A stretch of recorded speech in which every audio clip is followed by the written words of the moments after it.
one of the things that's going on right now is the fight over the same-sex marriage. Where do you stand on that issue? And a two-part question, where do you stand? And then, is it wise to write things into the state constitution like that issue? What are your thoughts on that? Well, let's start with constitutional amendments generally, because there are always talks about, we were talking about having a constitutional Congress of sorts. I think the structure is there. It's always a difficult process to either change your state constitution or the U.S. Constitution, as it should be.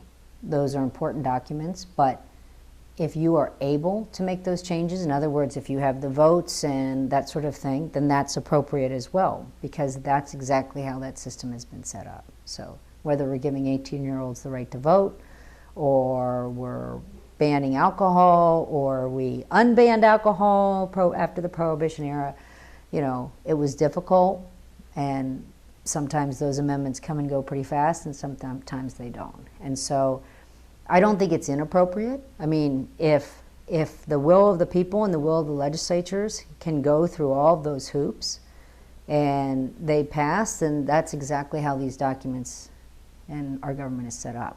So that's my general philosophy. I mean, I certainly don't think I should be one person, or that anybody should say this is not an appropriate one. I'm sure there were women didn't have the right to vote. I'm very happy they do now, but that took a long time coming at the time. So that's one piece of it. But the other piece is I was in favor of letting the marriage amendment come out of the legislature and being on the ballot, and now whether it will come again, I'm not sure.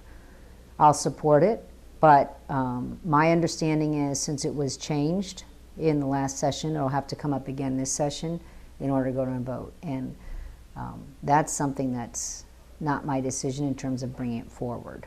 I'll vote for it if it does, but I am not the one who decides which bills come out of committee or not. So, sure. Should the fight be continued?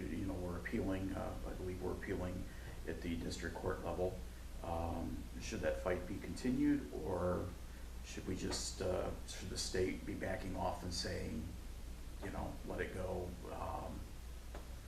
What are your feelings on that? You mean the fight on whether Indiana's current law is constitutional? Right.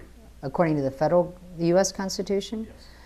I think that whether we continue it or not, there are so many different appellate and circuit court decisions right now that the U.S. Supreme Court's going to have to hear it.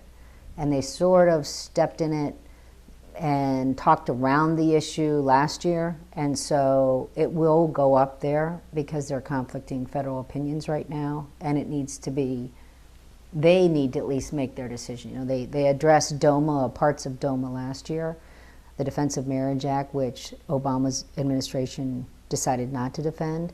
So yeah, I think that has to come before it. Now, how will that affect state laws? I don't know. That's going to be an interesting decision because some states have laws on the books like we do. Some states have tried or were on the process of putting in their constitution as we were. So that'll be an interesting states' rights versus federal rights conversation. And I could not guess the minds of the Supreme Court justices to tell you how I think that's going to come out.